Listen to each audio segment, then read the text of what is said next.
Okay. I hope. Yeah, I hope. I need to do a little bit more sound thing, but I see a lobby has been created for our next match. Has been. Apparently. Yes. ID. And I'll give you the ID. Just give me a sec. Oh. Boom. Lobby? Boom. There, I'm in the lobby. We're in the lobby. We have a draft. It is starting. It does look like it is going to be. We're just going to be following Tuark into Team NOM. If you guys have caught up to the stream with Shane Gucci, please let me know his volume versus mine, because I have not sound tested Discord other than last night.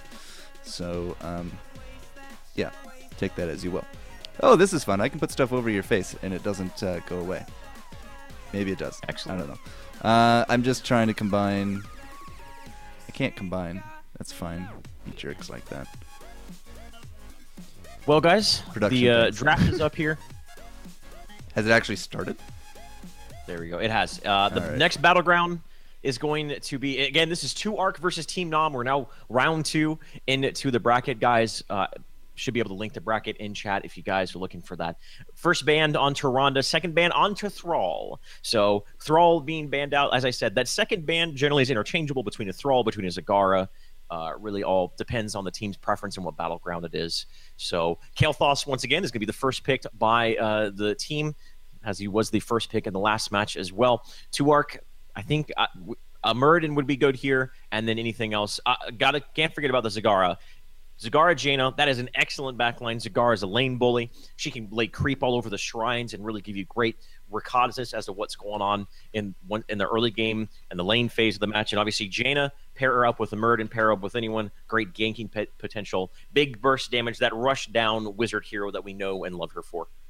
Yeah, splitting the mages, I mean, it is definitely a better way to go than putting them together. But I still wouldn't put Jaina kind of as that priority. But Infernal Shrines with the AoE damage, especially here with the Zagara, like they've set themselves up with a very powerful laner and now a very powerful team fight. With that Maw, the combination can be deadly. Picking up an Uther here is not unwarranted. Team NOM probably did watch out that last round, and they said, all right, Crone, your Thrall, it's too much. So he's out. Uther's in. I highly doubt we're going to see a round of this tournament. But to go with him here, you can either solid pick that Muradin right now, or go for a Raynor, or go for a Sonya. I mean, you have a lot of free options right there. Yep. Picking up the Raynor instead. Obviously, Sonya, she really thrives paired up with that Uther. That Divine Shield just lets her get into that backline, do her thing, give her that invulnerability and that speed boost that she desperately needs. But foregoing the Sonya right now, and we see that the Raynor was picked up. ETC immediately banned by Tuark. This is very similar. Actually banning ETC over Muradin. And I guess that has to be attributed to maybe they want to pick up Muradin for themselves. They're just about to take it. That's exactly what they're doing there. Taking out the next best thing in the King of Rock himself, ETC. So Team NOM, they're having their Warrior. The Warrior picks are going to be dwindling down here, but there's still some decent option. Falstad Denial coming out of Team NOM. They don't want to deal with that global mobility, and they don't want to deal with that big disengage tool in Mighty Gust. So Tuark needs a tank, needs a support, and probably a second frontliner in the form of, I'd guess, Sonya. Greymane is technically available. Will we see him? Oh, please. That is definitely a question for another day, but I would not be too surprised to see a Muradin pick up here with a Sonya or a Monk or even a Rhaegar right here. The Monk... feels like the mobility could actually do really good here for Infernal Shrines. You can then, chase with the Muradin, for example, 7-sided strike at fleeing target. But Rhaegar, it's very hard to say no to his AoE heals. I like Leoric, Infernal Shrines. It's all about having yourself a good, healthy wave clear, and obviously Leoric is one of the best wave clears in the game with his just right out of the gates. Well, this used to be almost the overpowered combo. Jaina, Leoric, and Johanna. Between the three of them, they're just absolutely monsters at clearing out these shrines. Obviously, with the talents not affecting wave clear, even then, Leoric and Johanna are still probably the best warriors when it comes to playing to the objective on Infernal Shrines. I feel like Muradin would still be the best here, and actually not picking up the Muradin. This is very interesting. So Moonfire, Team level NOM 1. can pick up their Muradin.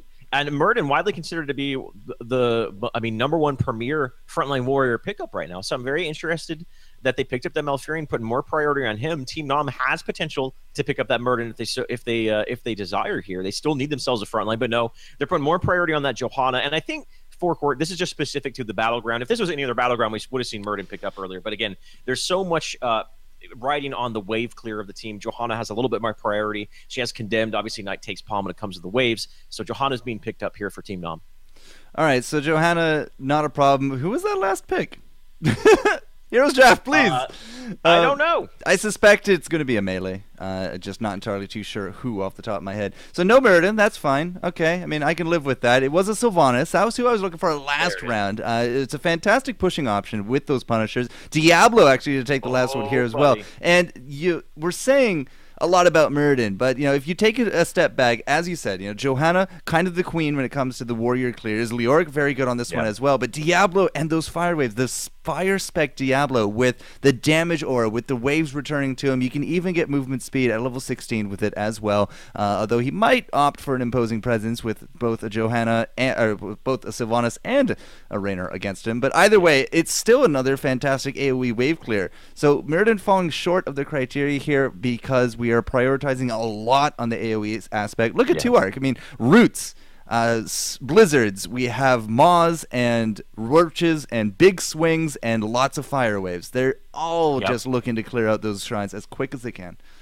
So with the new Diablo 3 season starting relatively soon, if it hasn't already, I don't know, I don't pay attention to it, but we see the double Diablo warrior composition, Leoric and Diablo himself, the king himself, being played by 2-Arc, paying homage to the other IP for Blizzard. Guys, I'm excited to see this. I haven't seen normally when you see a Diablo, you expect to see him with a Tyrande, but with Tyrande being pretty much permaban status, that's not going to be the case. Forkert, what do you think? Is this going to be a Lightning Breath, or is this going to be a Apocalypse game? I mean, I feel like Lightning Breath, there's pluses and minuses to each. It's going to be interesting to see what he picks up at that level 10.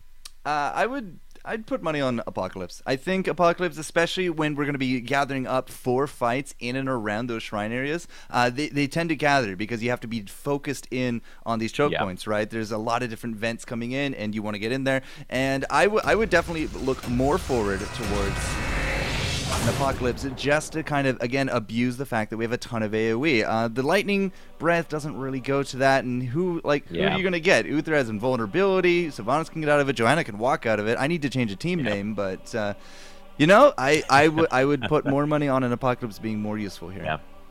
The Attune plus Apocalypse is just a potent combination.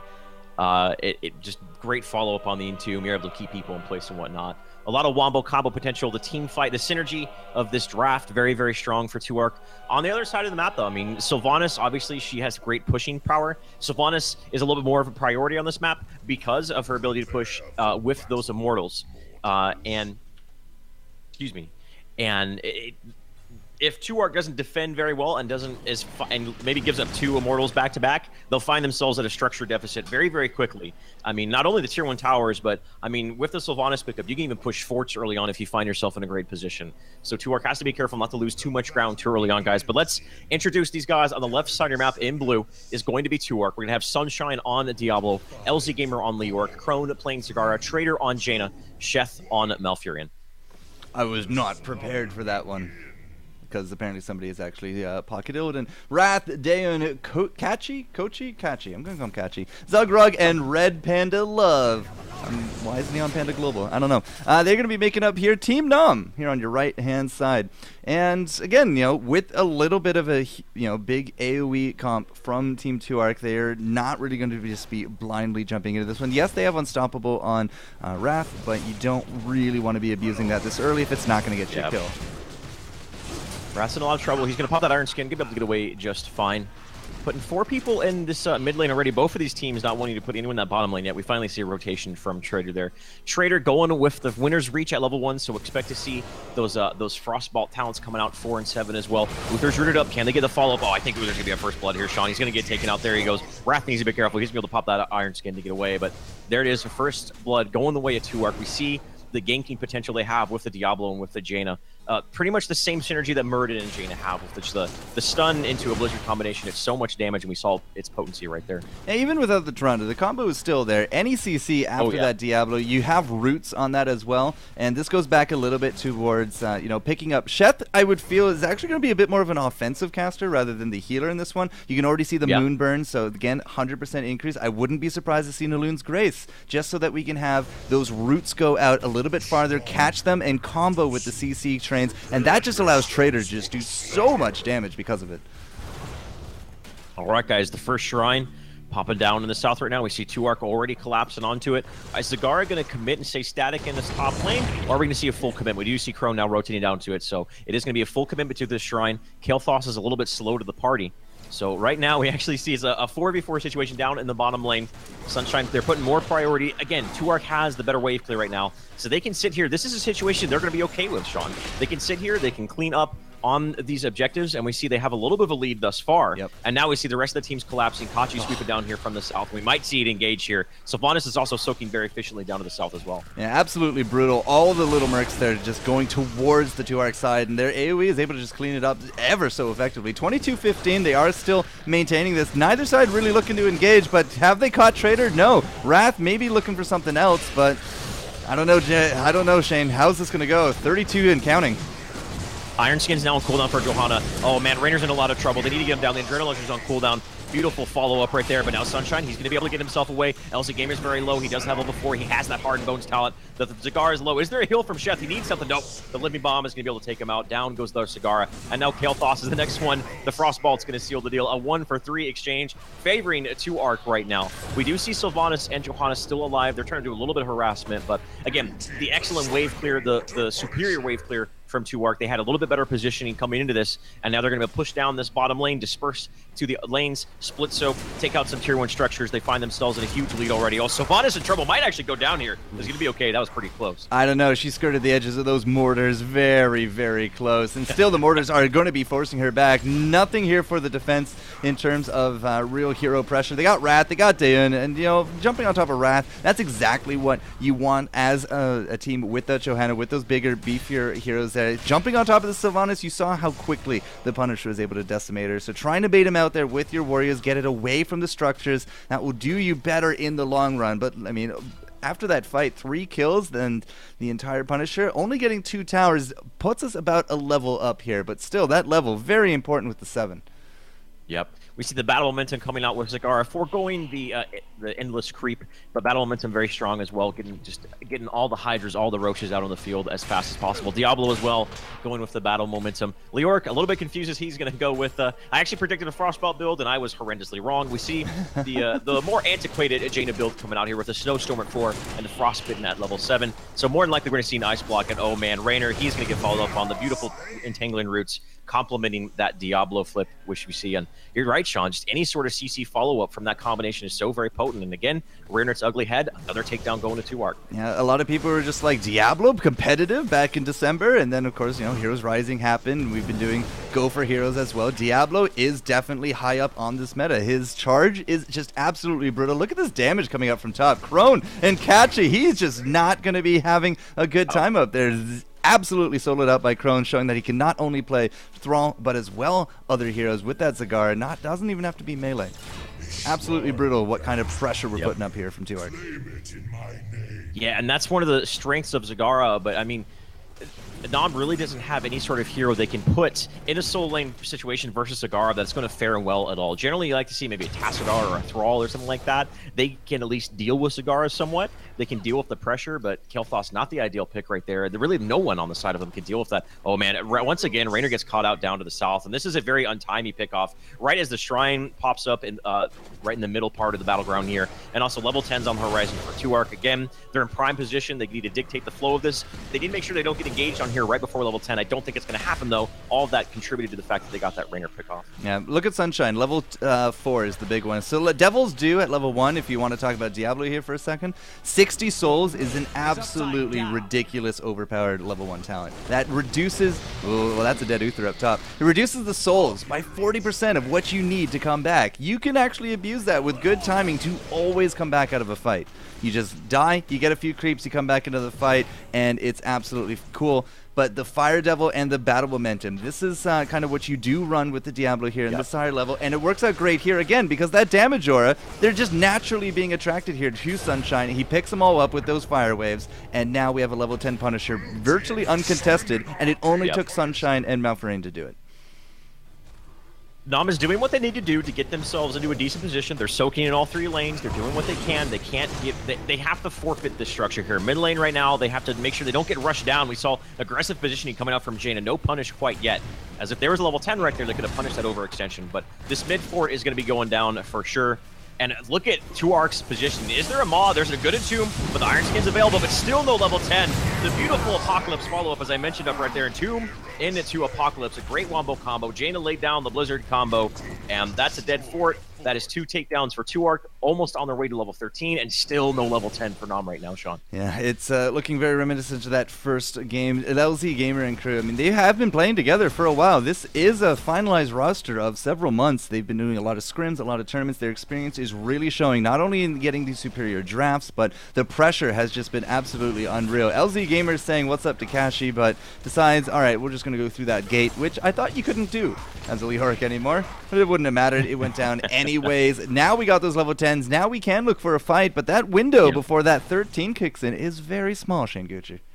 It is, and the ideal situation for 2Arc is they hit that level 13, get their mercenary camp, apply pressure in that bottom lane, the next shrine pop up right at level 13. That will be the ideal situation for 2Arc, and I think that will be the case. I don't know if NOM is going to have enough time to get level 13 prior to the next shrine. We're going to have to see will the numbers play out in their favor. So they're pretty much going to have to do one of 2 things. Fall back defensively, don't take any poor team fights, try to get that level 13 as fast as they can, or try to commit to an unfavorable team fight. Looks like they're falling back to their Bruiser camp, or I'm sorry, the Siege camp, down in the bottom lane, just want to keep the pressure all over the map. Again, they've been doing a pretty good job of soaking and doing what they can, trying to make up for the fact that they're down 9 takedowns. Yeah, 9 takedowns, 2 levels, and level 13, there's the shrine. Any kind of big fight into this is going to be at a big disadvantage for Team NOM. What they might want to attempt is grabbing a pick on a rotation. Cloud9 Sheth, for example. I should probably not call him that. Sheth, for example, in mid, he was, a little bit alone. We are showing our warrior bottom. We know that Diablo's down there with Crone. If they had collapsed on top of the Malfrain, it might have been good, but instead, they're the ones getting collapsed. There is a 2-mana tomb by Apocalypse, but the Divine Shield immediately on Red Panther. The Love was able to secure Raynor, at least for a little while. Wailing Arrow fall up. The Wailing Arrow was a little bit low, though. We did see Uther got separated from the rest of his team, and they're easily able to pick him off once he got out of there. Kael'thas goes down as well. No Arcane Barrier. Level 16, nowhere in sight for him. He needs those defensive talents. Tranquility, keeping everyone alive. They are going to be able to catch up to that Raynor. This Diablo pickup has been so volatile. They've been coordinating so very well. The Entangling Roots follow up with the Jaina, and it's just so very well done. Not only do they get themselves 3 takedowns, they can rotate up to the Shrine if they so desire. I actually would like to see them push a little bit here. That's exactly what they're going to do. They picked up the Siege Worker camp. They're able to push down these tier 2 structures, and the more you're able to push in on your own without using the objective, the more valuable that objective is going to be if it is in that lane. So I like what they're doing here, and also getting themselves closer to that level 16 talent. And remember, I mean, the wave clear options here. Look at LZ. He picks them up, one shot, nearly takes out the entire wave. And these guys spawn in waves of 10. All he has to do this is 8 times. And if you're going to be showing yourself bottom, if you're defending down there, I mean, we're almost in the super sweet spot of 16 to 13. To 12.